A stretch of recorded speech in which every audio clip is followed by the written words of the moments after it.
All right, we're live. Hello, everyone. Give me just a second.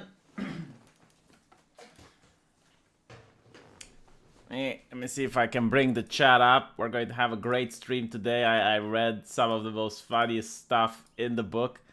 Some accusations that I've never heard levied against another YouTuber. Like it's so bizarre, so weird.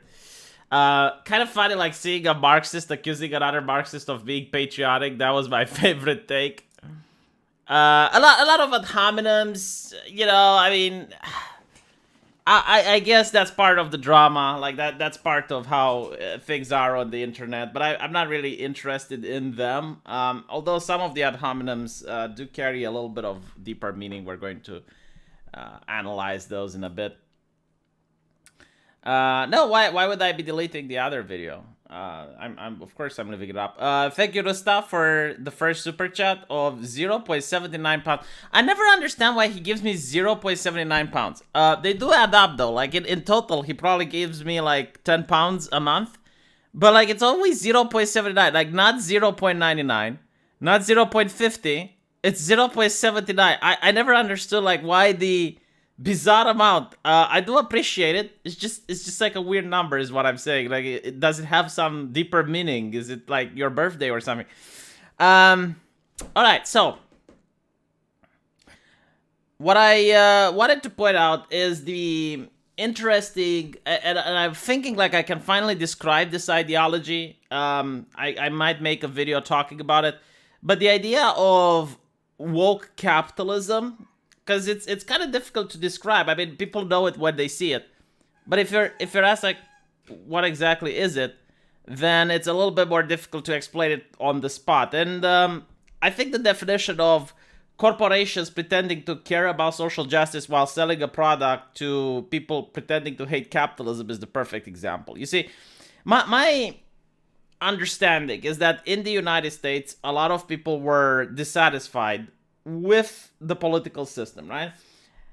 And you can say, well, that's late stage capitalism or whatever, but I mean, I don't know. Like my point is that I think it could have been fixed without socialism. For example, why were people unhappy? People were unhappy that the banks got a bailout. Like banks getting a bailout made people unhappy. So they went and they protested at Wall Street, right, with the Occupy Wall Street and all that. Basically, like they just wanted the government to stop bailing out bankers and to stop playing favorites with corporations, getting money out of politics, that type of thing. Like you don't need socialism in order to get rid of that. And here's where the woke capitalism turns in. By pushing for identity politics, by pushing for wokeism, all of a sudden, like all those issues went away, and people focused on wokeism while justifying the continuation of the oppressive system. So instead of addressing the idea of never-ending wars, instead of talking about like banks getting bailed out, instead of talking about like why is the United States sending so much foreign aid when they have like cities like Detroit that could definitely benefit from some money. Instead, we're talking about like whether a person kneeling at a football game is a problem or not. Like, is a football player allowed to kneel or not? And I'm pretty sure that's like a deep moral philosophical conversation that can take place there. But like, I would rather have people talking about like the U.S. is printing a lot of money. Is that a good thing or not? Because now you notice like both left-leaning and right-leaning publications, they focused on trivial shit. It's like, oh yeah, this football player is kneeling. Oh my god, like horrible. Say, yeah, but like, don't you think inflation might also be horrible? Don't you think like that might be something worth talking to? Like, isn't the current administration, for example, saying that they care about black people? Why are they donating like $10 million in foreign aid to Pakistan gender studies rather than giving money to Detroit? Right? So these are like conversations that cannot happen because of woke capitalism. Because like everyone now is talking, oh, this company is woke, and give me a second because there's like a lot of noise outside, so I need to close the window. Yeah, but that's what I was saying. Like everyone is talking like, oh, this corporation went woke, and there's like a group of people that are like, oh my god, that's so progressive, and then there's another group of people like, oh, this is destroying America, this blah blah. But instead of like talking about the actual issues, this is what people talk about. So this is like woke capitalism is the masquerade, the circus, which allows the oppressive system that is in the United States right now to keep on going. And it benefits the 1%, I guess. It is not a good system that most of the voters don't like it, but it is what it is. And that's like a big chunk of the left. A big amount of people on the left are supporting of this system, whether they know it or not.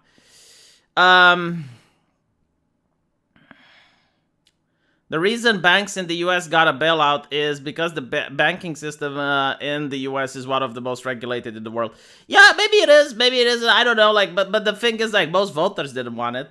Like, why are you doing something against the voters? You know, I mean, if we're talking about banks during the medieval time, banking was a very risky industry because at any point the monarch could just seize your assets. So like, why is it like? Hold on a little bit. Like this is something that really bothers me, right? People are also regulated. Like for example, when it comes to lending your house, right? Like if you want to rent your house, there's so much regulation when it comes to that.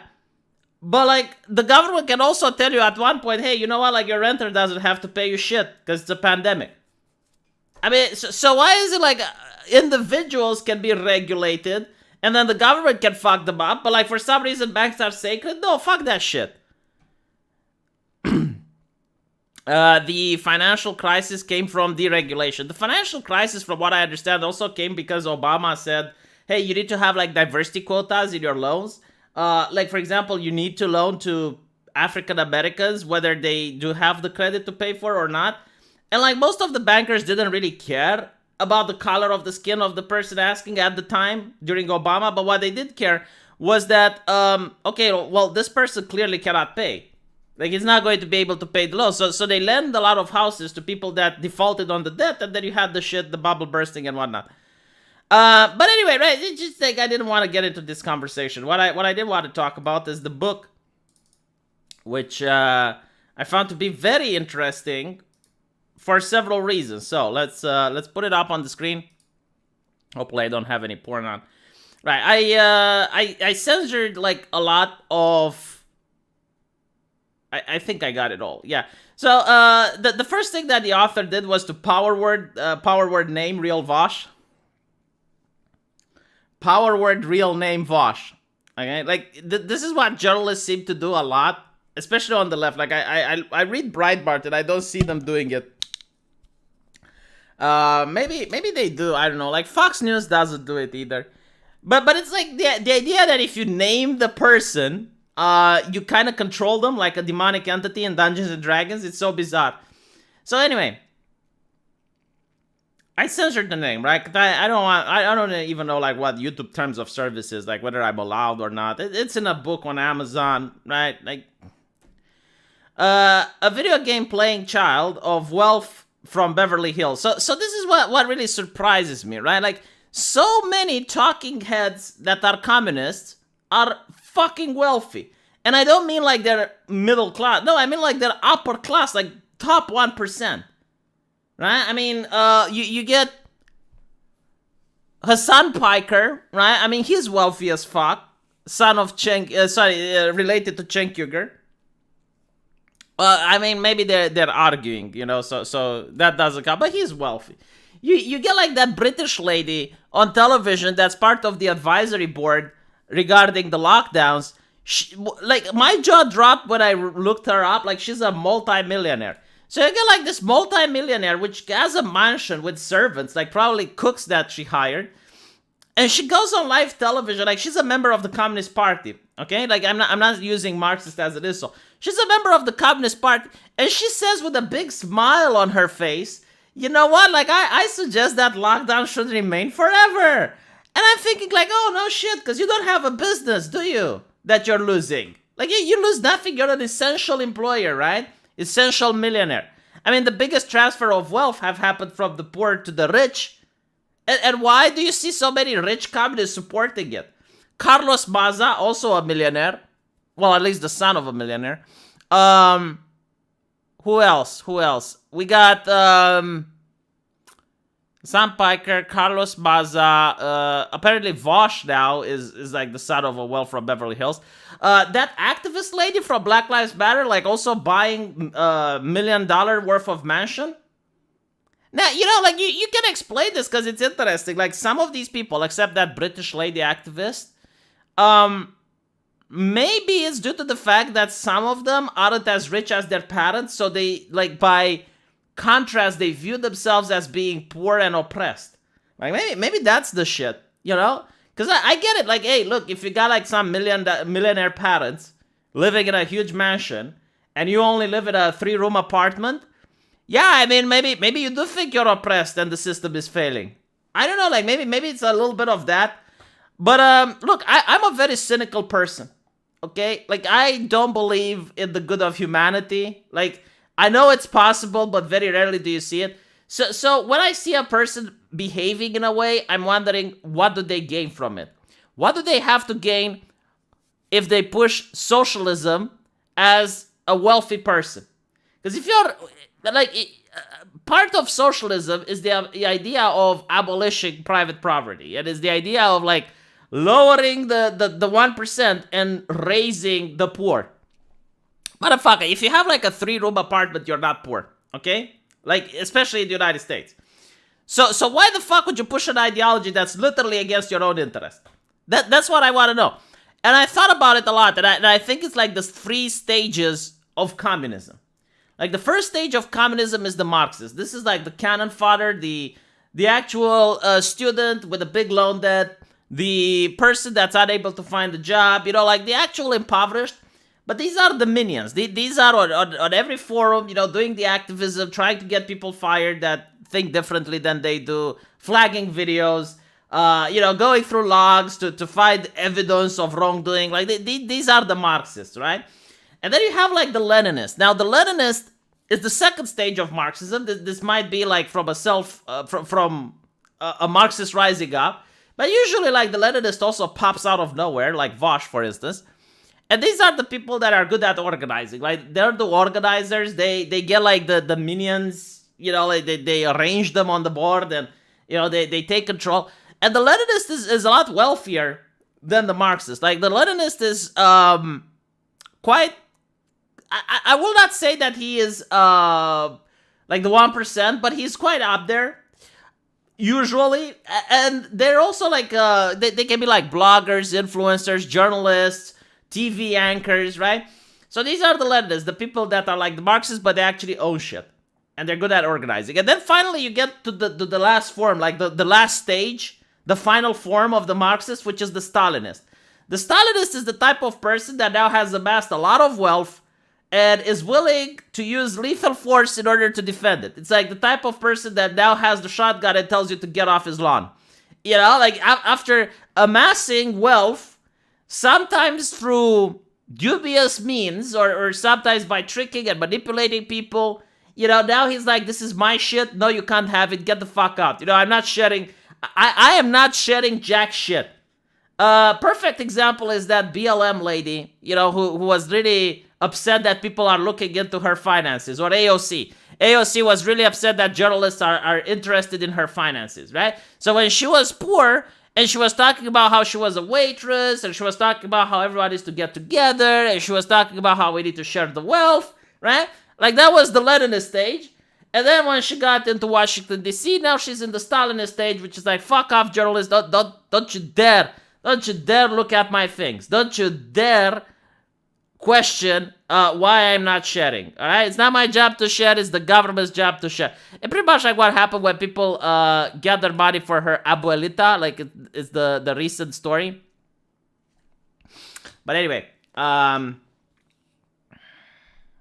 cynicism is a trap. It makes you feel smart. I don't feel smart, all right? Like Tactical Droid, I'm wondering every time you post something, it's like, how is this benefiting you?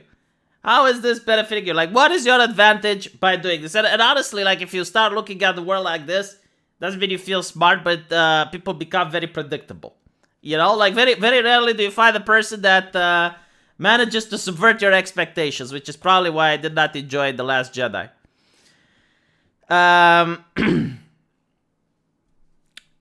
Anyway, right. let's go back to the literature. Let's go back to the study. We got studies here. So this was like the first thing, the fact that Vosh is wealthy. I didn't know that Vosh is wealthy. I thought like, no, seriously, like I watched his streams. I did look at a couple of them, but I thought like he's the son of some Polish immigrants. Now that doesn't mean that the Polish immigrant can't be wealthy. That's I guess up to me for stereotyping. So I was wrong, but I didn't expect that he's that wealthy because apparently like his father is a figure in Hollywood.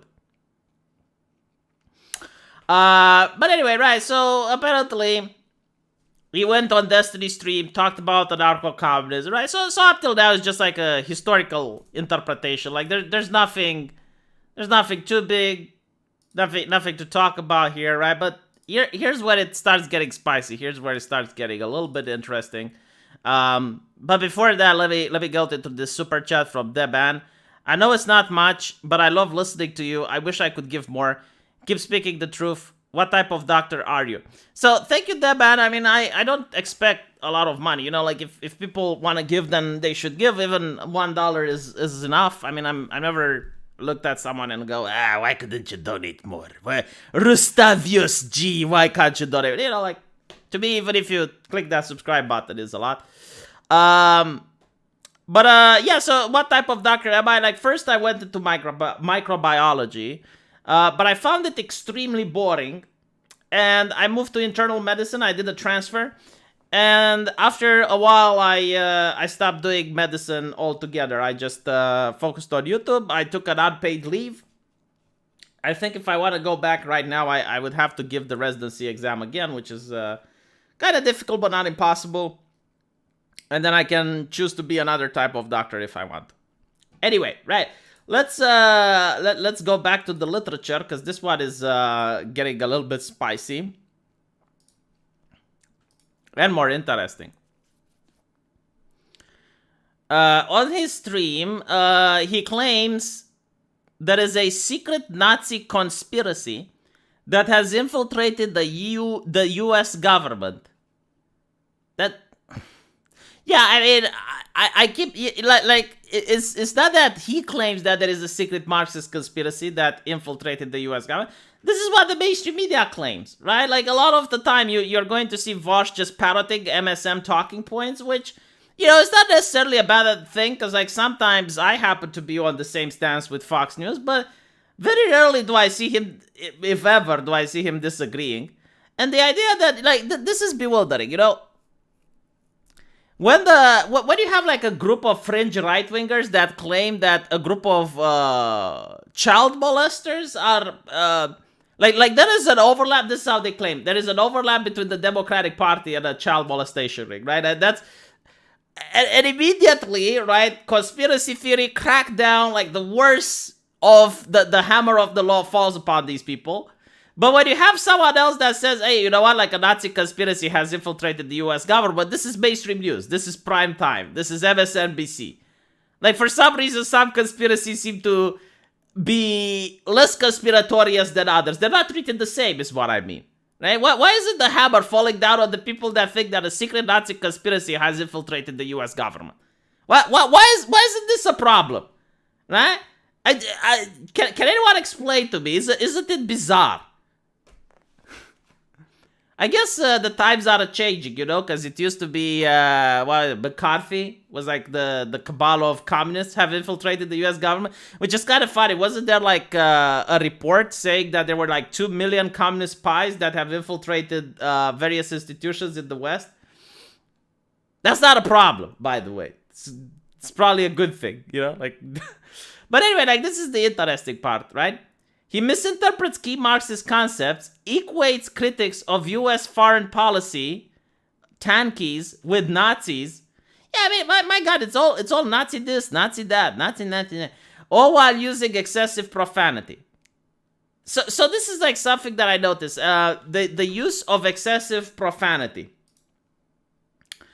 I used to watch It's a Gundam. I love that channel. Do you guys watch It's a Gundam? It's a gaming channel. He makes fun of Twitch.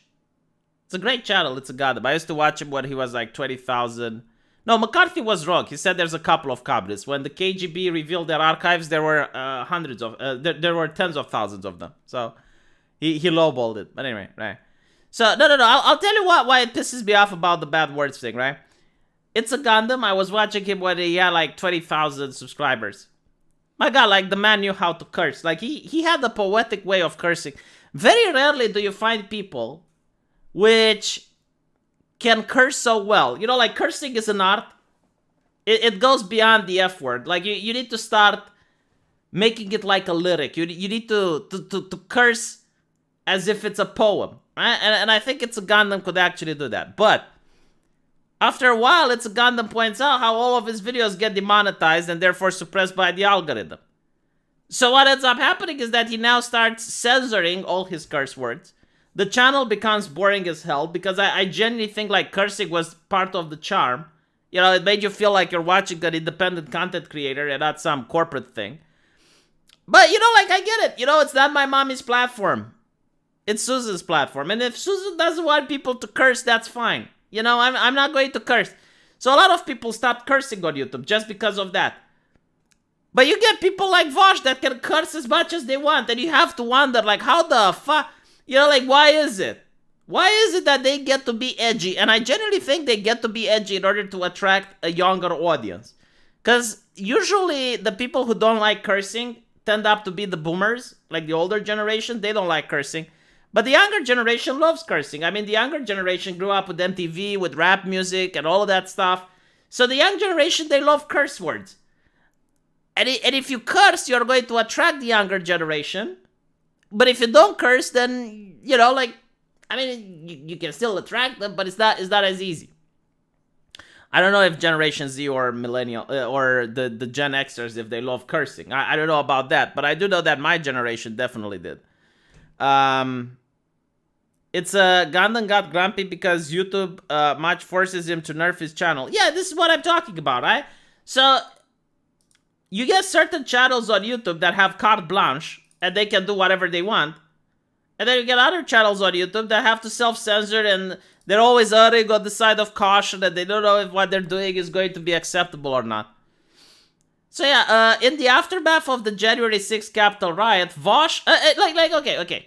Here's the main problem with the platform. This is literally the reason that a lot of people dislike social media nowadays. Not just YouTube, all social media. So, listen to this. In the aftermath of the January 6th Capitol riot, Vosh appeared to call for a mass totalitarian style disappearing of Trump supporters, tweeting out, "Democracies cannot coexist with these people. They disappear or we all do."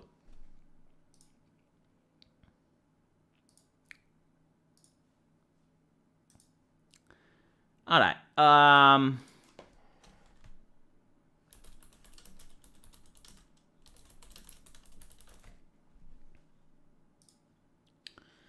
Now, last summer, there was the White House protest. Okay, now the White House protest was initiated on Twitter. It was trending. It was called hashtag White House Siege. It took place on Facebook as well. I think like during that night, one of the most oldest churches within Washington was set afire. And the president was actually taken to a bunker by the Secret Service, right? Now, for some reason, this is not called a coup. It's not called an insurrection. Like, it's fine. It's fine, okay? Like, I'm not saying it's fine, but I'm saying the press is acting as if it's fine. Now, if I were to say what Vosh said, you know, if I was to repeat what Vosh said about this event, I have no doubts in my mind that I would get a community guideline strike violation. No whatsoever. I am 100% sure, right? Why? Because I'm encouraging to harm. And to further my point, also during the Summer of Love in the United States, when you had like massive, mostly peaceful protests and whatnot, there were journalists at various left-leaning publications, such as the New York Times. I think maybe the Washington Compost. I'm not really sure, but like the New York Times. The New York Times. I'm 100% sure. And these journalists suggested that, and the reason they suggested, like, these were left-leaning journalists, and they saw, like, at the time the Democrats were going down in the polls, so they suggested that the National Guard is deployed, right? Like, because this is unacceptable. Immediately they got fired. And the reason it's hilarious is because the same publications were encouraging the crackdowns after January 6th, and they were suggesting that they were congratulating the Democrats for having like various checkpoints and barbed wire and military personnel. So imagine how like the journalists who got fired would have felt. It's like, okay, so maybe I fucked up the protest. Like if it was a different protest, it's fine. But like those protests that I complain about weren't. Right? So this is why I find it very interesting. Because, you know, like if you're a channel like Vosh's, you can say the most edgy shit imaginable. Right? Like, you can say that, okay, so we need mass totalitarian style disappearing of Trump supporters. Right? Democracies cannot coexist with these people. You can be edgy as fuck, even if you're breaking the terms of service. And by having edgy channels, again, like, it appeals to a younger audience. It appeals to teenagers. Right? Teenagers like edgy shit. They don't like to hear just talking heads repeating what is on MSNBC. So I think like this is why channels like Vosh are allowed to be edgy, is so that they can attract the younger audience. Because I highly doubt the channel as big as Vosh, you know, doesn't get noticed by the algorithm or doesn't get noticed by the people at YouTube. They pretty much know what is going on, but again, they like it. So seems to have an odd now, by the way, this is where the personal attacks are happening. So, yeah, you know, like, up till this point, you can say, well, is he controlled opposition?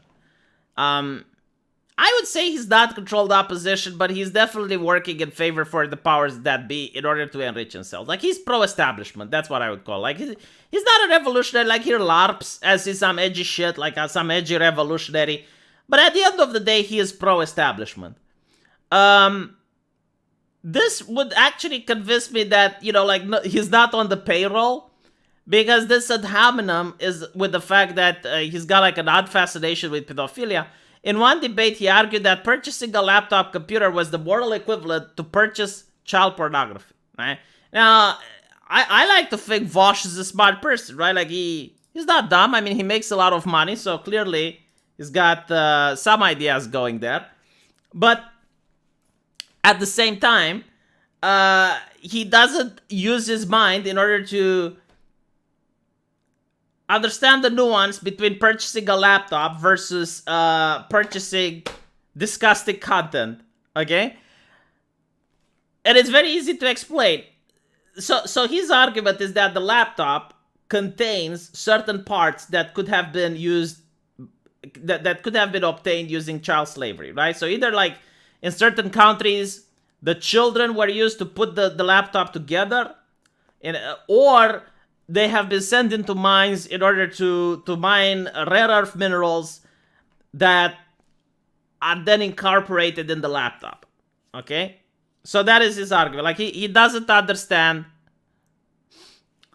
Yeah, here's the thing. First of all, like, number one, not all laptops are made using child labor. Like, there are certain laptops that aren't. Secondly, most people are even unaware of this shit. Right? Like, most people are not aware that in this smartphone, which is made in China, like, it might have, like, some Uyghurs that have worked on it under slavery or whatever. Thirdly, if you were to put a disclaimer, like, I guarantee to you, if you were to put a disclaimer on phones, like, this was made using child slavery, a lot of people are going to buy that shit. Like, I have full faith in humanity. Even I, as a cynical person, I believe that if you were to put disclaimers, this was made using child slavery, a lot of people would prefer paying a higher price. A lot of people would pay like that $20 extra to buy something that wasn't made with child slavery, right? Now finally, the last argument is that you do need this in a first world country, okay? Like, you need a cell phone because your boss is going to ask for your cell phone number. if you want to use Twitter, you're going to be asked for a 2-step verification system. Like, eventually, you're going to have to deal with buying something that has this. Why? Because everything is being manufactured in China. That's why. Like, the first world countries don't have as much manufacturing industry like they used to. Give me a sec.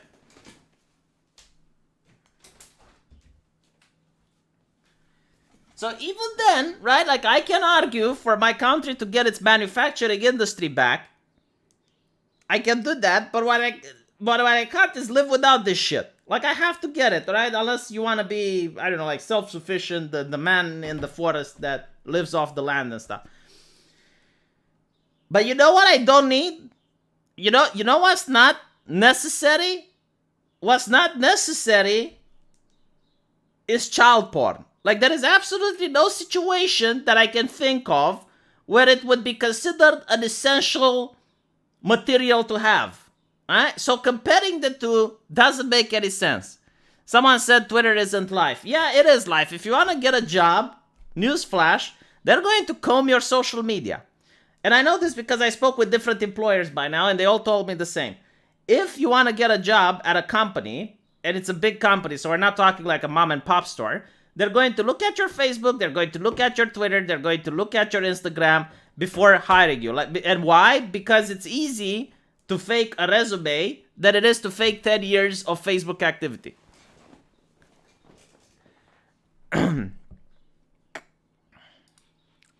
Political defiant. You're not very tired, you're exhausted. Using the word very is lazy, gentlemen. The English language was invented to woo the opposite sex, Dead Poet Society. It might not be an exact quote. Point is that there are other words to use. What? I'm too tired. Or maybe I'm very exhausted. Don't touch me there. This is my no clock. The new hit single. Man, like someone actually needs to sing that. Comparative advantage, what? People are already protesting sex doll rights. Yeah, I mean that is, my God. You know what I think? Okay, I'll talk about sex dolls for a bit. So, I think, and this is just my opinion, right? A little bit of sexism incoming. I think that in the West right now, because of late stage capitalism, in case some Marxist is listening, there's a lot of single women, which is fine. It's a life choice. I mean, they choose to be like that. You gotta mention it for the trigger happy people. But the problem is, like, they don't have kids. So what they do is they start infantilizing pets. Like, I know a lot of single women that love a cat more than they should. Like, it's just like bizarre to me personally, right? Like, I think it's okay to like a cat, but with those ladies, it gets pathological, right? Fine, whatever. But the problem is, like, that there are, like, other people that go even overboard and they anthropomorphize things that are not even real. So we're talking about, like, cartoon characters, like, they live in the virtual world because that's where they find happiness, right? Like, they don't find happiness in... Who on earth welds?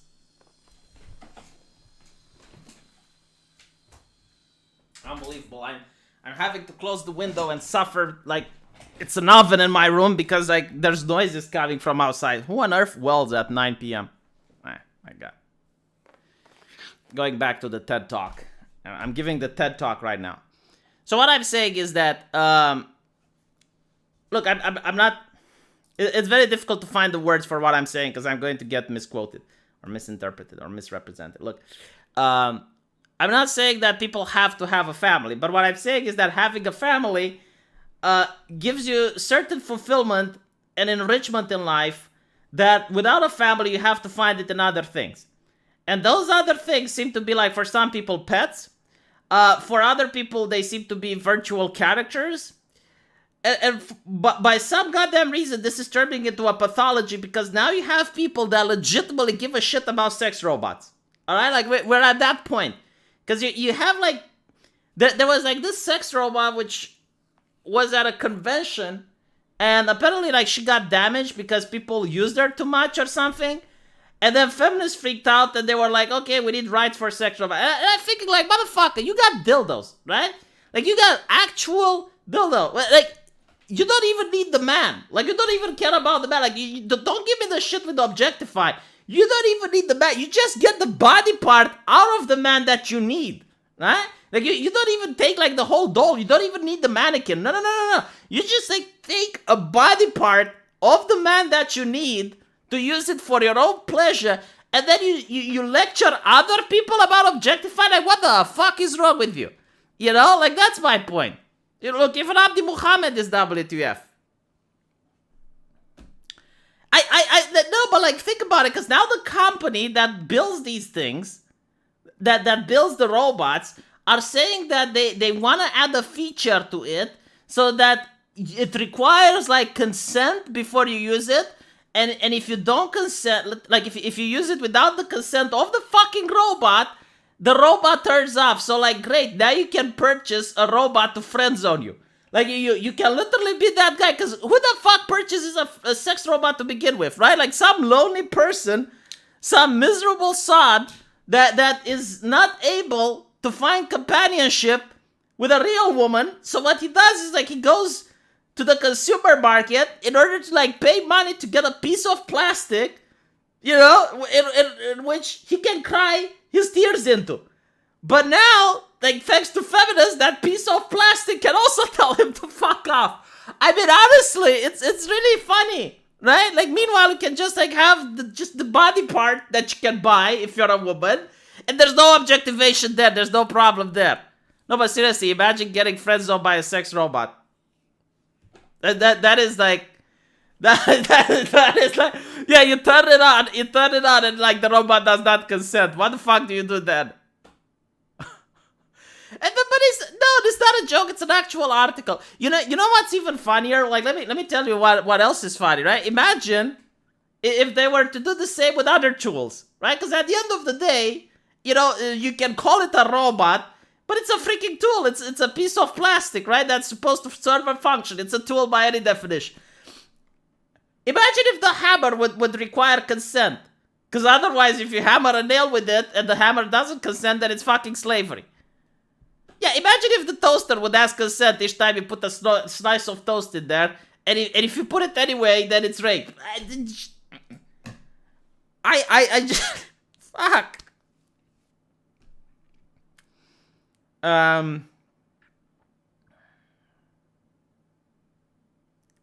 Let me see if I can find the article, because it was like one of the most... No, look what you did. Now I'm talking about something else. So,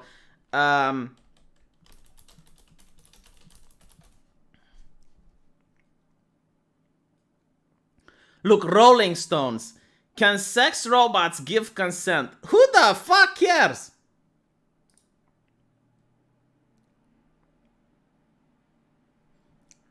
I mean, look. Okay? Like, look, this is what we're talking about. A proposed sex robot in California would double as a way for people to learn more about asking for consent. Dude, look at it. You're literally pulling its head off. Okay? It's not real. It's fiction. But again, like, people in Western countries are seeking companionship so hard that they anthropomorphize even robots. Like, they think it's real. It's not real. It's fake. It's plastic. Did you ask it for consent when you pulled its head off? Fuck me. I fucking believe... Man, like, I really hope we never, ever invent robots. I hope we never get to invent artificial intelligence. Honestly, it would be horrible if we did. They would give it rights. And then they would compete with us for resources. And think about it. Why would you do that? Why would you invent something that's better than a human to then compete with humans? And give it rights. Imagine that, you know, you trip on the plug and you unplug the goddamn shit by accident, and then you're guilty of murder.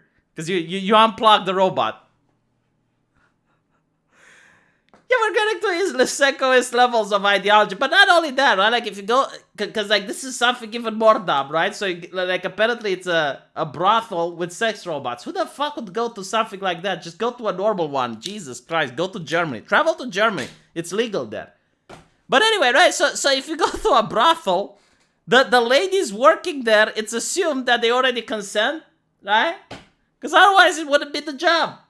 So when you pay it, I mean, the lady can say no, and that doesn't mean it's not consent. But it's like one of the only, like, honestly, a brothel is probably the only place where I would expect that if I pay for a mademoiselle and the señorita takes me to the room, the señorita knows what's going to happen because she works at that particular environment.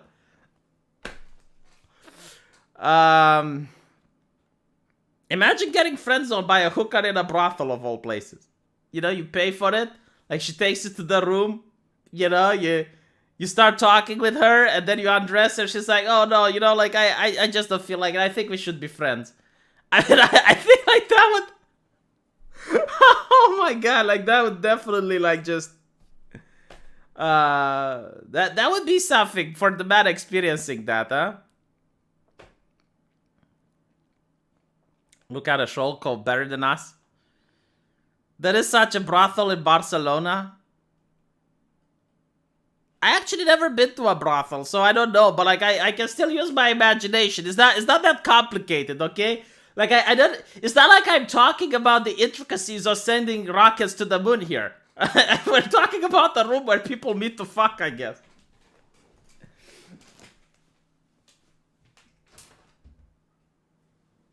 Hopefully now it's going to be quiet. You know what I noticed? Like, all the doctors, they got like their car numbers with medical jargon in order to act very smart. Like for example, the neighbor has the car HDL, high density lipoprotein. It's like, oh wow, you're so clever. All the fucking doctors do this. Like they just they use the letters to mean something from medicine. It's like, why do you already go? I have a doctor, like, oh my God, like I remember like a friend of mine, his dad was a doctor. He had the car number PhD.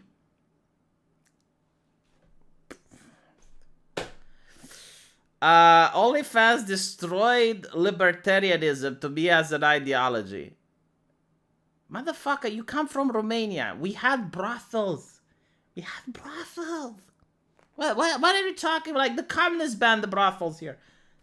Like, OnlyFans. OnlyFans is the problem. Before OnlyFans... And by the way, I would prefer OnlyFans, to be honest, than actual street prostitution. Like, with street prostitution, the ladies can get in various types of dangers. There's diseases to be had, right? With OnlyFans, like, okay, she shows a boobie and she makes money and you're jealous. Look, Aiden Paladin is here. What do you think about OnlyFans, Aiden Paladin? Did you see the US is giving Capitol Police 8 high-resolution camera installations used for surveillance in Iraq and Afghanistan? I didn't know that. Is it rape if you already paid the prostitute but she friends on you? Probably a breach of contract, but like, no, like, even if it's a prostitute and you paid for her and you're having sex with her, and during sex she says like she wants to stop and you didn't stop, it's rape, right? Like that. But you can still sue her. I mean, you stop and then you sue the brothel for like failing to provide, like, because it's a business at the end of the day, right? So if you go to, I don't know, a restaurant and you pay for the food but they don't bring you the food, or they bring you bad food, then you get a place to sue or to complain. Back to Vosh's yeah. Let's go back to the book about Vosh. As I went on a tangent. So Vosh seems to have an old fascination with pedophilia, blah blah blah. In other instances, he has argued for ending the age of consent laws, though he since claimed to have changed his position. The website Drama Report published an article featuring claims from a former friend of Vosh, who said he had admitted to her that he viewed child porn and that she had reported him to the FBI. So yeah, like a lot of ad hominems here and accusations. But again, like I'm not interested in paying $18 for a book to get like a character assassination of Vosh, because I can do that for free. What I'm more interested in is what follows. Oh yeah, he also calls Vosh autistic, which I found interesting. It's interesting because the person writing this is a left-leaning person and using autism as a like some people. It indicates that he may be on the autistic spectrum. It's like, really? Are we going with the reactionary insults now? So this is the interesting point. In his perspective, the calls for economic justice from working people in the Rust Belt are class reductionism and fascist populism. So this is why I made the term woke capitalism. Woke capitalism fights against the people wanting actual justice or economic change. Woke capitalism is not in order to defend the current establishment and the current system in the US. So yeah, I mean, it uses class reductionism and fascist populism as insults against people who legitimately want to better their lives. I mean, the people in the Rust Belt are desperate because they're losing their jobs. Like, the mines are closing, so they're really upset about it, right? And the answer from the woke left is, well, you're being a class reductionist, or you're just a fascist populist. He lied excessively about this author, claiming he is a literal Nazi and he supports U.S. billionaire capitalists like Jeff Bezos. He knows these statements to be false. He also baited this author for allegedly being anti-American, which is a very odd accusation for a supposed Marxist and anarcho-communist to make. Yeah, like the last thing that I would see Vosh doing is like, a communist doing is like, you're so anti-American. In many streams, it seems apparent that Vosh has handlers and advisors who are more familiar with Marxism than he is. Often Vosh will be seen stuttering his way through explaining concepts that he does not clearly understand, clearly quoting someone else, most likely an individual who learned the concept in an academic, not an activist setting. I don't know if this is the case, to be honest. I don't think that Vosh has handlers, but then again, I don't watch all of his streams in order to make the statement. I do know that he can lie with a straight face, or he can talk about something he doesn't understand with a straight face. For example, there was like this really bizarre and racist statement made by the, what was it? The Black History Museum in the US, where they talk about white culture and they say like white culture is arriving on time or using the scientific method, focusing on the family. And I'm like, dude, like, do you think black people don't do that? Like, that's racist, right? So eventually the museum took down that shit. And Vosh was with Tim Pool, and he said, oh yeah, but it's not a big deal. It's just like, maybe there was an intern at the museum. That was actually written by Judith Katz, which is one of the most renowned and prestigious academics when talking about whiteness and that type of thing. So, you know, like, he just flat out spoke about something he didn't understand with a straight face. Another example would be when he was debating Sargon of Akkad, and he was using the expert fallacy, right? The what is the expert fallacy called? Because it's got a different name.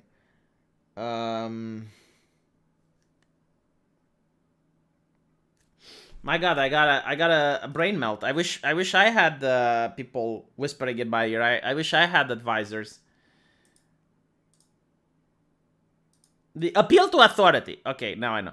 Yeah, so he was. They were talking about appeal to authority, and Sargon said that appeal to authority is, you know, even if you were to make the appeal to an actual authority on the subject. So for example, appeal to authority is, I believe X because the doctor said so, right? Now Vosh would say that's not that is not an appeal to authority if X is an illness. So if your doctor told you that you have like kidney stones and you believe the doctor, then Vosh says that's not an appeal to authority because the doctor is an authority on that. In reality, that's not the case. Any authority, like believing something with no evidence just because an authority figure have said it, that is a logical fallacy, right? And it's true. I mean, you can look it up. Because the authority is still a human being. Human beings can lie, for example, right? So even if like the doctor is an expert, he can either get it wrong, because even authorities, like that doesn't mean like they will always get it right. So they can get it wrong, they can lie, and as such, like just believing the authority with no questions asked, it's a logical fallacy, right? Now, if, for example, you go to a doctor and he tells you something, and then you get a second opinion, and you say, well, it's most likely to be true, but you don't say it's 100% true. You say it's most likely to be true because like 2 different doctors told me this.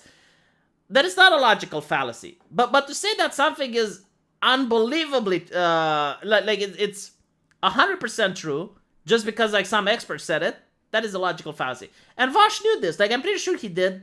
But like, he argued with Sargon with such a straight face that you would believe him. So like that is one of the things that he does. I don't think like he's got like advisors on the stream or anything like that, but his ability to lie with a straight face is astonishing. Like, he should definitely seek a career into politics. It doesn't matter if the authority is correct or not, as the opinion isn't weighed just because it's coming from an authority. Yeah, I mean that's pretty much it. For example, like, if I say 2 plus 2 equals 4 because my math teacher said it equals 4, that's an appeal to authority. But if I say 2 plus 2 equals 4 because if you have 2 apples and you add 2 more apples, then you have 4 apples in total, that's not an appeal to authority. So one is a logical fallacy, the other one isn't.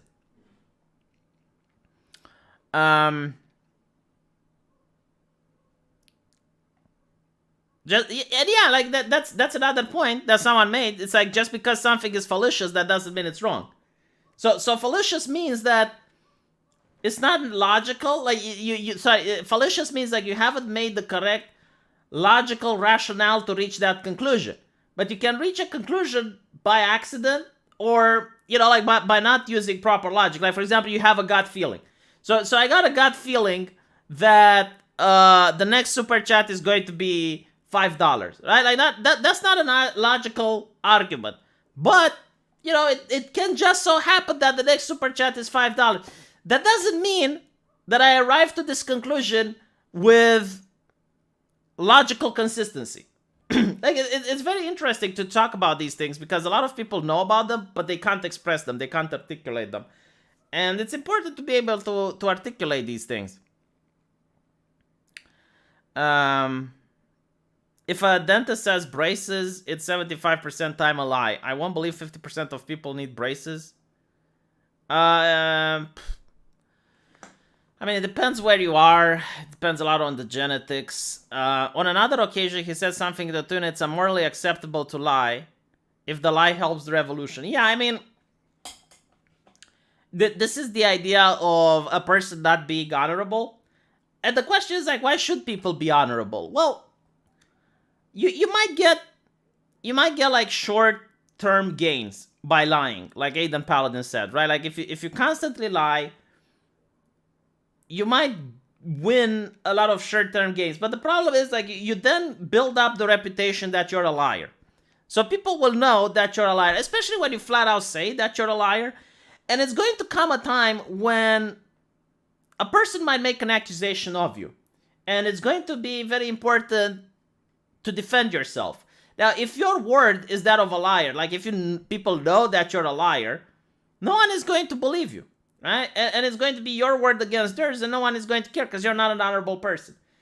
But if you're a person that has the reputation of constantly saying the truth, then your word is going to be very important, right? And it's not just being accused and defending yourself, but maybe you want to make an accusation. Like if Vosh would tell me, hey, I had this private conversation with Destiny and he said X, Y, and Z, I wouldn't believe him. Like, nothing that he would say would convince me. Right? Like, if Vosh would tell me that, hey, you know what, like, I had a conversation with this guy and he said about this and this about you, I wouldn't give a shit because it's Vosh. Right? But, like, if someone else that I trust would tell me, hey, I spoke with Aidan Paladin and she said X, Y, and Z, I would be like, okay, well, that's concerning, because I would trust the person. So, gaining trust is really important in your life. This is why I don't like lying, because it's important to build your reputation as an honorable individual a lot more than it is to push a cause. But you know. So thank you for the super chats. Political defined, $5 became 10, and thank you Rusta and Don K. Damn it! See, I wanted my logical fallacy to become true just so I can prove a point. De ce să investești în... Do doctors not lie to patients for good reasons? For example, this one heard it at all.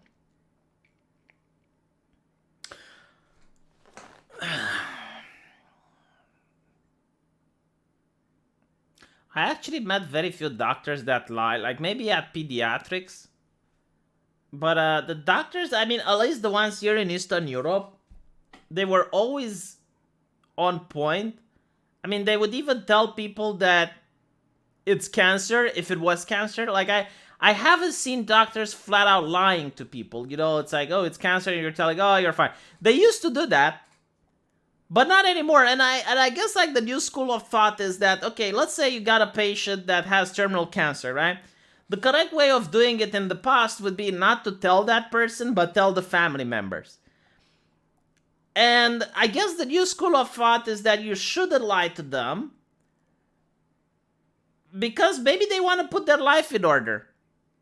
Maybe they want to, you know, they want to do some things, like they want to seek, you know, redemption from the people they had an argument with, or maybe they want to do this and that. So you definitely should tell the patient. As for lying, I mean, I don't know. The usual way that I seen people finding out that it's cancer was, like, they would know that they have a biopsy, you know? So let's say they got an endoscopy, which is when you get like a hose with a camera being stuffed in your throat. And it goes all the way to the stomach, and the doctor says, look, I noticed some shit there. It's really nasty. It's a tumor, okay? Now, the tumor can be benign, which is fine, or it can be malign. So the tumor can be an ulcer, or it can be cancer, basically. Like, that's what you say. And the patient now knows, right? So the doctor would say, we need to send this to the lab, and we're going to get the results tomorrow. Obviously, it's probably like the worst waiting period for the patient. The doctor probably knows just by the visual of the tumor whether or not it's cancer or ulcer. But they won't tell the patient, right? Like, they won't tell the patient, oh, well, you know, like, I'm pretty sure that it's cancer. No, like, usually they keep it secret so that it doesn't give, like, the patient hopes or whatnot. They will just say, we'll see tomorrow. And that's not a lie, right? Because, like, the doctor can be wrong. It's the lab that gives the final result. And then when the result comes, you know, like, the doctor will sit down and is going to say, well, it's not good. I mean, these are the treatment options, or, like, this is the stage, and blah, blah, blah. So I haven't seen doctors lying, to be honest.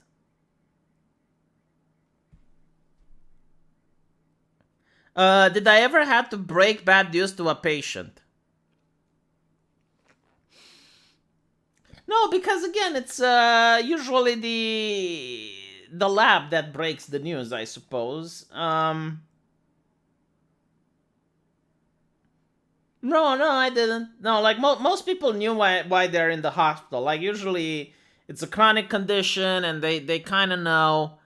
And they get their blood works before you even get to talk with them. And at this day and age, like, surprisingly, a lot of people know how to use Google, and they can interpret their blood works before you even get to talk with them. So, no, not really.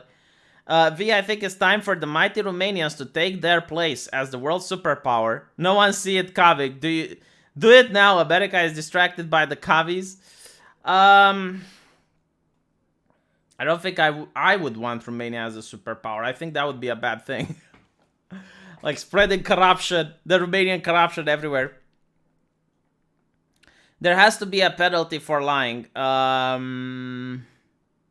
Depends. I mean, if you were to tell a patient, like, that has cancer and it's really bad, that you tell them, hey, you know what, it's not so bad. I mean, there's no penalty for that.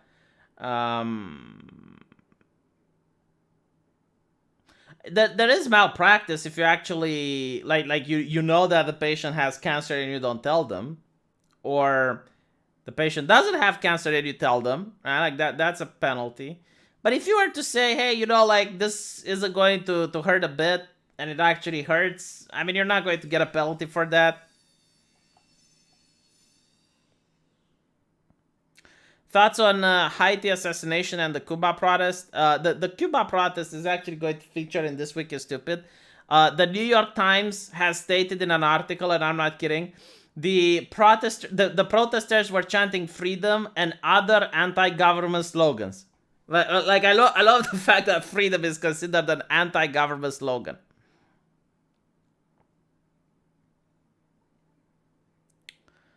Germany, Russia, Romania, they can have all the democracy they want, and it won't make a lick of a difference because we have the bombs.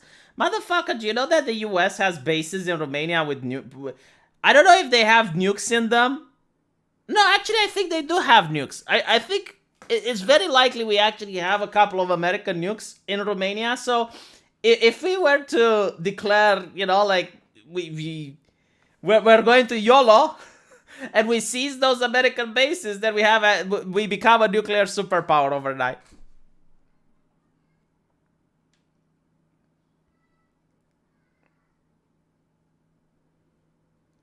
If lying is for the good of the patient, why shouldn't they lie? Because you don't get to make the decision if it's for the good of the patient or not, right? Because it depends from person to person. You can have a patient that prefers an honest doctor and be told the way it is, and then you can have a patient that worries a lot and would rather be lied to. But you as a doctor can't make that decision, all right? You're not the judge whether or not like the patient wants to be lied or not. So that's why you should always tell the truth.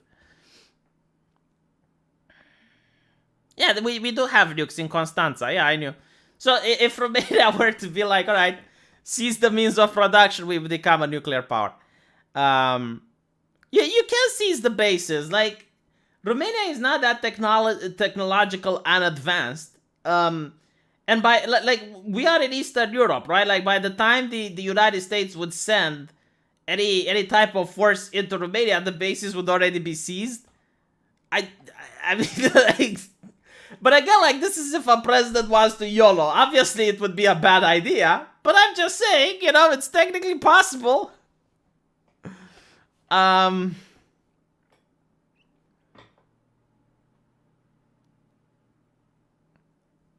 In Turkey, most of the heart transplants are done with pig hearts, and pig is haram in Islam.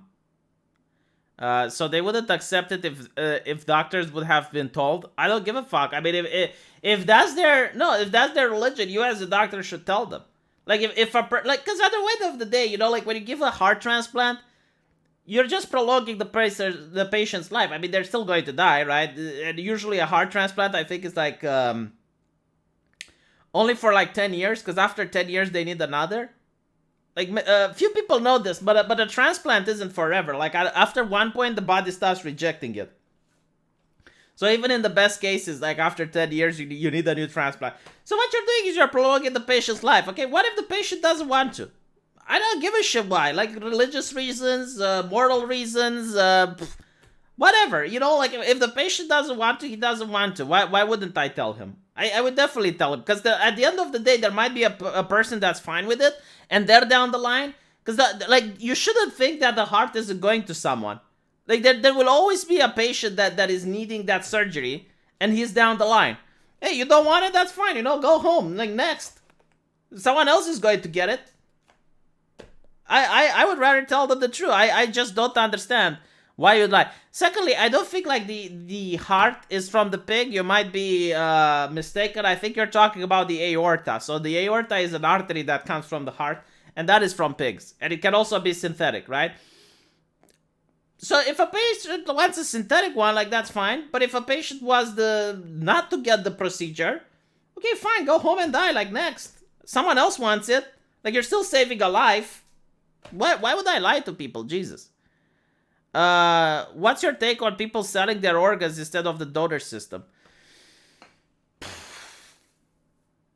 This is like a morally gray area that I don't really like getting into, because on one hand, like, you're taking advantage of the very poor, like people that are really desperate, because it's not Bill Gates that's going to sell his kidney, right? But on the other hand, I mean, I don't know. It's really fucked up. No matter how you look at it, because like the advantage is that one person is going to get the surgery, right? So if people are allowed to sell, then more people get surgeries. One of the biggest reasons why, for example, people can't get a kidney transplant is because of the lack of kidneys. But on the other hand, it kind of, I mean, there are people who are going through poverty and they're desperate, but then like life can turn around and it can be great again. And you know what? You can get out of poverty, but you can't grow another kidney. So I don't know. I mean, it's so fucked up because it's like basically like forcing people for their own good. I don't know. I'm neutral on this one. I would probably not vote either way. Yes, JD, I do have a subscribe star. I'll put the link into the comment section in a bit. I really appreciate it. And then I'll finish the book about Vosh because it gets a little bit more interesting before the end.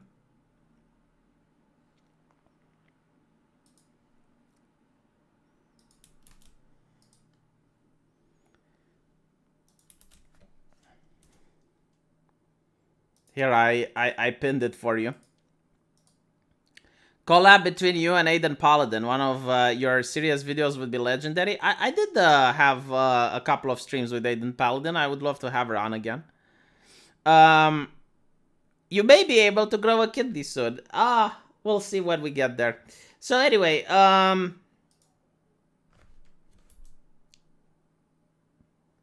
this is my favorite one, alright? Like this made me laugh because I know the stream. In one embarrassing stream, Vosh read aloud quotes from Mao Zedong, Lenin, and Marx, which he said justifies support for the Democratic Party of the United States in 2020 election. This is like reading Mein Kampf to say justify support for the GOP. You know, like who the fuck does that? It became clear to many viewers that the list of quotes had been prepared by someone else and that Vosh knows very little about Russian or Chinese history. However, this has not stopped this bug video game player from occupying the position of being the primary Marxist voice on the internet. Vosh routinely quotes from Radio Free Asia and other US State Department propaganda outlets, treating them as reliable sources of information while deeming all media from anti-imperialist countries or putting forward an anti-imperialist perspective to be non-credible. I love the fact that you can tell the author is a communist by calling it anti-imperialist. Yeah, like one of Vosh's favorite talking points is to accuse all who question US media allegations against China, Iran, and Russia and other anti-imperialist states of being the equivalent of Nazi Holocaust deniers. According to Vosh, if US media says that Saddam Hussein has weapons of mass destruction or that the evil Spaniards have sunk the USS Maine, you must believe it. If you do not, you are the same as the neo-Nazi and deserve to be beaten up by Antifa if not disappeared in order to protect the great American democracy. Oh my god. I never thought I would agree with the communists, but like that is such a... Yeah, I don't understand like the blind faith in governments. I'm not saying you should never listen to the government or what the mainstream media has to say. I'm saying you should get it through the thought process filter of your head. And if it doesn't add up, it doesn't add up. If it adds up, that's fine. But like the idea that this is how you need to think about this issue, and if you don't think like that, you're a Nazi, then okay. Maybe you can have that system, but that's not a democratic system. Yeah, as if communists don't want a global empire. But it's also more interesting. Like nowadays, you don't even do empire like they used to. Like you don't have kinetic war. You just...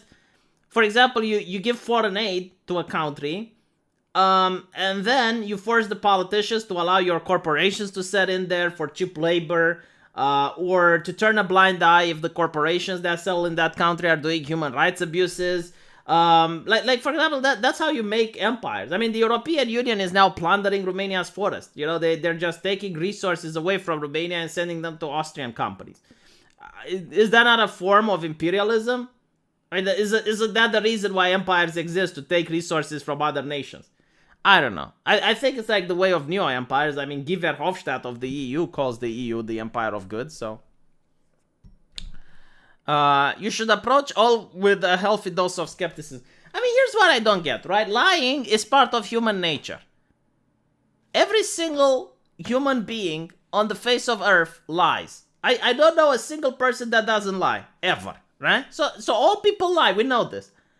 Why is it that they think the government wouldn't lie? Is the government not made of people? Is it like a foreign entity? Is it an alien? Is it made of artificial intelligence? Why the fuck would the government not lie? Especially since, historically they have lied on many important issues.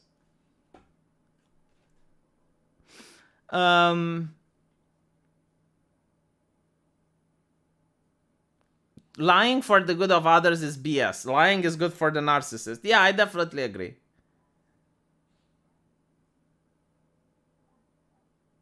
Anyway, believe all women, yeah. Do you know how you piss off feminists with the believe all women? You would say believe all women is racist because a lot of women lied about getting raped by black people. Read the Mockingbird. Oh well, yeah, you can't read the Mockingbird anymore because it's been banned. It's heretical literature. Yeah. Mute people lie. Thank you, JD. I appreciate that. It's probably trade, not plundering now. No, it's literal plundering because it's illegal what they're doing. Like they will. Basically, what they're doing is they're bribing politicians to turn a blind eye, and they will say, well, we're only going to take like 10 square kilometers of forest, and then they take 100 square kilometers. And Netflix wanted to do a documentary about this, to document the wood thieves in Romania, and they got beaten up. Like, the Netflix camera crew got beaten up by the people working at these Austrian, well, I don't know if it's the Austrian companies, but they definitely got beaten up for doing it. So, it's a thing. I mean, there was a wood ranger that got shot because he tried to expose the corruption that's happening there. And I know, like, you can say, well, it's the fault of the Romanian politicians for taking money. Yeah, but it's also the fault of the people bribing. Like, last time I checked, giving or taking bribes is illegal, so it's two people to blame.